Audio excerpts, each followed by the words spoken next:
Now that you know what Redux is, let's look at some of its benefits in action. So this is a food delivery application I have built with React and Redux. On the left, we have food categories such as soups, salads, and so on. We can select a category and add items to our shopping cart. Note that as I'm adding these items, the number of items in the shopping cart gets updated immediately. So let's add a bunch of items. Let's also add an entree. Now let's go to our shopping cart.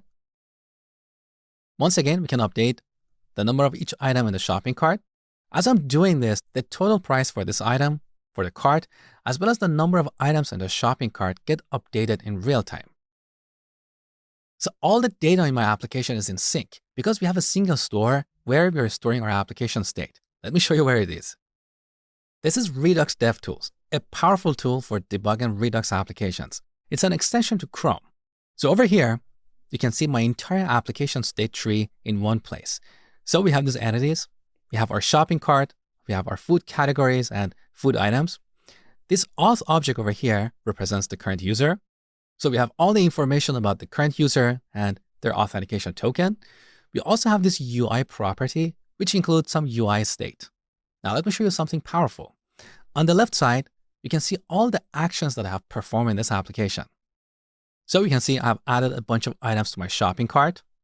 Now, if I remove the first item, green lentil soup, you can see we have a new action here, item removed. If we select this action, we can see the data associated with this action.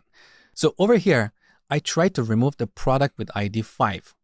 Now let me show you something very cool. I'm going to put this on the left side so you can see clearly. Let's jump to one of the previous actions. The UI got updated immediately. So we can go back to any of these previous actions and restore the UI in that state. This is called time travel debugging. We can also save the entire application state in a single file and reload the application from it later. How many times have you got a call from your client or your boss telling you that a feature in your application is not working? In these situations, we have to ask them, how did this happen? Tell me the exact steps that you followed. Then we have to repeat all those steps to reproduce the bug. Now, every time we change our code, our application gets reloaded and we have to follow those steps over and over. This is very time consuming. With Redux, we don't have to do this anymore.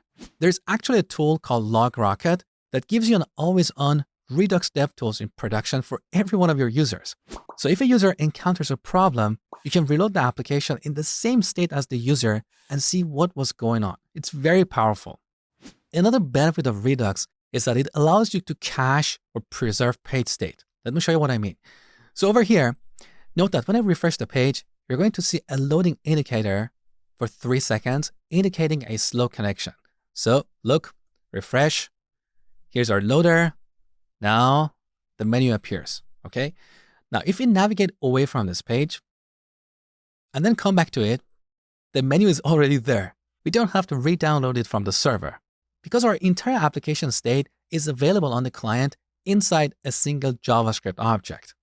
Also, I can select a filter here, let's say soups, and sort the menu by price.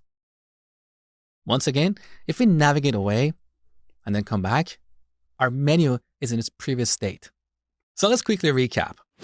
Redux makes state changes predictable and transparent. We can easily see what exactly is going on and how the application state changes in response to every action.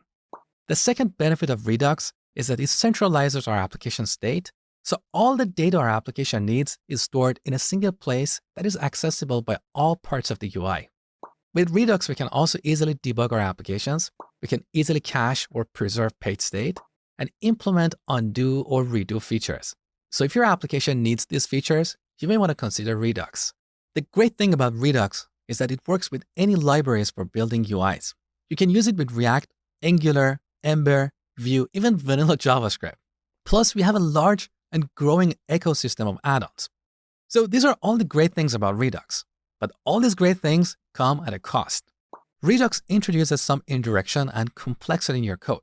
This is partly because Redux is based on functional programming principles, and a lot of developers are not familiar with these concepts.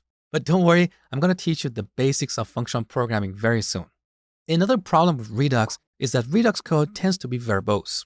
You have to write some boilerplate code to get things done. This is one of the main complaints about Redux. So in this course, first I'm going to show you the traditional way of writing Redux code, which has a lot of boilerplate, but later on, I will show you the modern way of building Redux applications. You're going to learn how to write clean and concise Redux code free of boilerplate. So with all that, is Redux for you or not? We'll talk about that next.